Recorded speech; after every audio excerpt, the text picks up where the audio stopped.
नमस्कार देवियों और सज्जनों।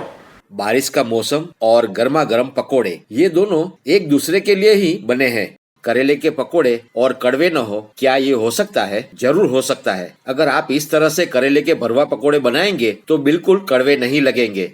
आज हम चटपटा और मजेदार करेले के पकोड़े बनाएंगे। भरवा करेले के कलरफुल और स्वादिष्ट पकोड़े जो बिल्कुल कड़वे नहीं होंगे। करेले के पकोड़े के लिए हमने लिए है 5 छोटे छोटे नन्हे नन्हे करेले, जिसको हम पानी से अच्छी तरह से धो लेंगे, साफ कर लेंगे। करेलों को साफ करने के बाद बीच में चीरा लगाकर अंदर से बीज को निकाल देंगे ताकि मसालेदार स्टफिंग भर सके। इस तरह से सारे बीजों को निकालकर साइड में रख देंगे। हमने सारे करेलों में से बीज को निकाल दिया है। हमने हल्दी पाउडर और नमक लिया है।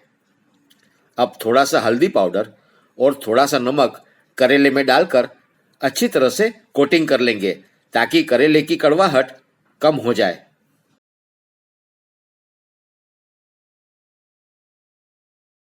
हल्दी और नमक लगाकर करेले को कम से कम आधा 1 घंटे के लिए साइड में रख देंगे। चलिए अब चटपटा और मज़ेदार स्टफिंग बनाएंगे। उसके लिए हमें चाहिए काजू, करीब 10-12 काजू लेंगे, 6-7 लहसुन की कलियां, 1 टेबलस्पून काश्मीरी लाल मिर्च का पाउडर, 1 टेबलस्पून धनिया जीरा पाउडर, 1/4 टीस्पून हींग ऐड करेंगे और 1/4 कप बेसन की सेव। आप बेसन को भूनकर भी इस्तेमाल कर सकते हो। स्टफिंग को चटपटा बनाने के लिए 15-20 किशमिश और करीब 1 टेबलस्पून इमली ली है। अब इन सभी सामग्री को ग्राइंडर जार में डालकर ग्राइंड कर लेंगे। सबसे पहले डालेंगे काजू, उसके बाद में इमली, और ये है किशमिश, लहसुन की कलियां, अदरक के 2 टुकड़े, धनिया जीरा पाउडर, रेड चिली पाउडर और बेसन की सेव।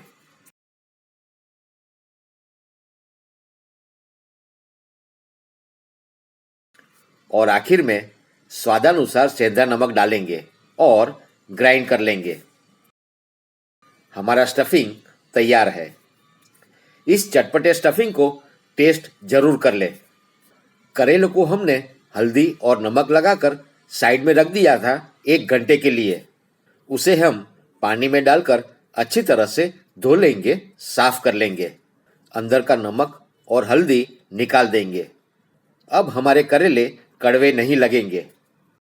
अब हम स्टफिंग को इन करेलों में भर लेंगे। सभी करेलों में स्टफिंग को अच्छी तरह से स्टफ कर लेंगे। चटपटे मसाले वाले भरवा करेले भाप में पकने के लिए तैयार है। करीब 10-12 मिनट लगेंगे। कवर करेंगे और भाप में पकाएंगे। 10 मिनट के बाद आइए चेक करते हैं। हमारे करेले अच्छी तरह से पक चुके हैं। आप इन भरवा करेलों की ग्रेवी वाली सब्जी भी बना सकते हो। बेसन के बैटर के लिए हमें चाहिए करीब 1.5 कप बेसन। स्वादानुसार सेंधा नमक डालेंगे। अब जरूरत के हिसाब से थोड़ा थोड़ा पानी डालते जाएंगे और गाढ़ा बैटर तैयार करेंगे। बेसन के बैटर में गुठली या लम्स ना रहे, इस बात का ध्यान रखें। अगर आपका बैटर पतला होगा तो करेले पे कोटिंग अच्छी तरह से नहीं होगी। देखिए, हमारा बैटर इतना गाढ़ा होना चाहिए। 1 टेबलस्पून गरम तेल में आधा टीस्पून हींग डालकर इस मिश्रण में ऐड करेंगे और अच्छी तरह से मिक्स कर लेंगे, मिला लेंगे। हमारा ऑयल गरम हो चुका है। करेले को बैटर में डुबाकर गर्मा गर्म तेल में डालकर मध्यम आंच पर डीप फ्राई कर लेंगे। बीच बीच में पलटते रहेंगे। डीप फ्राई होने में ज्यादा वक्त नहीं लगेगा। तो लीजिए, हमारा भरवा करेले का गर्मा गर्म पकोड़ा तैयार है। इसी तरह से हमने सारे पकोड़े डीप फ्राई कर लिए हैं। तो लीजिए, कलरफुल, ब्यूटीफुल और मजेदार भरवे करेले के पकोड़े तैयार है। यकीन करें, ये करेले के पकोड़े बिल्कुल कड़वे नहीं है। देवियों और सज्जनों, गर्मा गर्म भरवा पकोड़े को बीच में से काटकर टोमेटो सॉस और धनिये पुदीने की चटनी के साथ सर्व करें और आपके अनुभव हमारे साथ शेयर करें। आप स्वस्थ रहे, मस्त रहे, तंदुरुस्त रहे। हमारे साथ बने रहने के लिए आपका शुक्रिया, धन्यवाद, नमस्कार।